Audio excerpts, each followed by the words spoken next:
Hey, it's Rich here.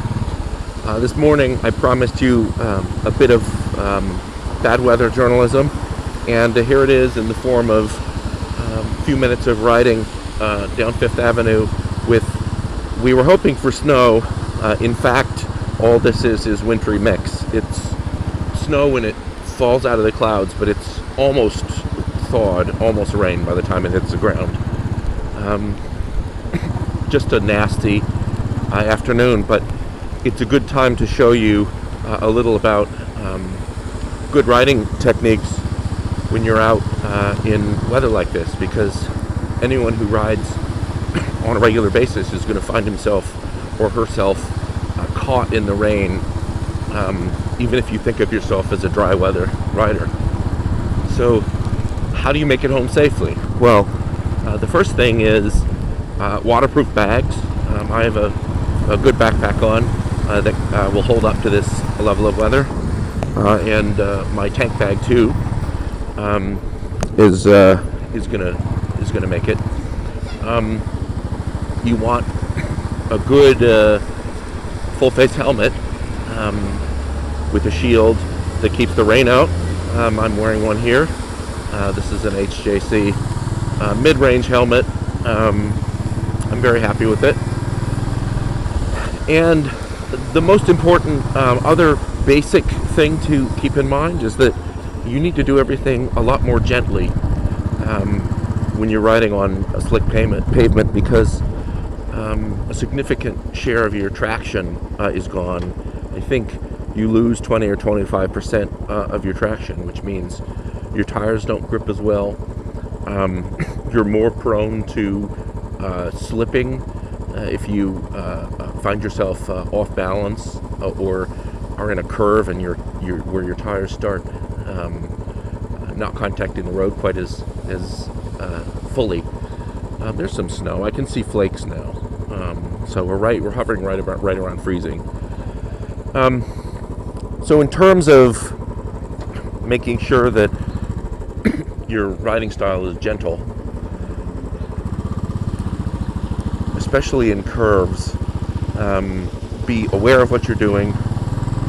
Don't rush through it. That doesn't necessarily mean slow down. It means be smooth.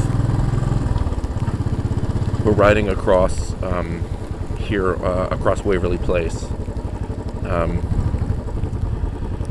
and so I'm steering clear of the bike path, the green area on the left, because it's painted smooth, and especially avoid sudden direction or speed changes when you're on parts of the pavement where your grip might not be as good. When you get yourself going, I mean, this is just stop and go, so my traction is fine. But as you get yourself going, it makes sense to ride in the tire tracks of the vehicles ahead of you, because they have just cleared the water out from the area where your tires are, and so you're incrementally in an incrementally better position to grab pavement. As you may have just seen, I'm careful to steer around areas where the depth of the water is not clear. I don't want to ride into any sort of hidden pond or anything like that.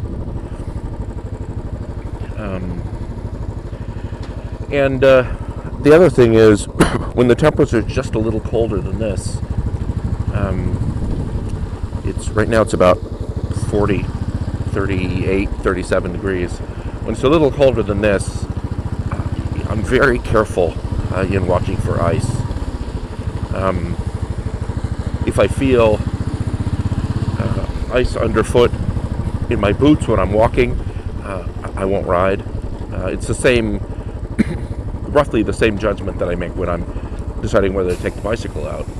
So if there's ice out and your feet slip in situations like that, I won't ride. And if there are patches of ice tend to gather at margins, like at the edges of intersections, If I see those around, I don't like riding. Even if I think I can avoid them, you don't want to put yourself in a position where you've overestimated your capabilities. And that, I think, fundamentally is the most important safe riding skill in bad weather or other degraded conditions. It's be aware of what your capabilities are and what the level of risk is, and make sure you leave enough margin so that you don't get yourself in trouble. You can see I'm leaving, as I get up toward city speeds, I'm leaving a bit more space between me and the car in front than I would in good weather, because I want to be able to stop suddenly if I have to, or have some choice as to which direction to veer if something happens. And I also want to, if I have to change direction suddenly, I want to have enough space ahead of me to do it smoothly rather than in a jerky way, because it's that jerking that's most likely to lead to a loss of balance in weather like this. So that's just a short introduction to some basic bad weather riding skills, which are really, it's worth noting, they're really similar to bicycle and scooter bad weather skills. You just have more momentum and more weight on a heavier bike, so it's incrementally more important to be careful, because it's harder to recover. When you do damage, you do it worse on a heavier bike. So that's enough for now, but I'm going to make my way home safely, get myself dry, and I probably won't be able to go out riding tomorrow. So I'll talk to you in a couple of days.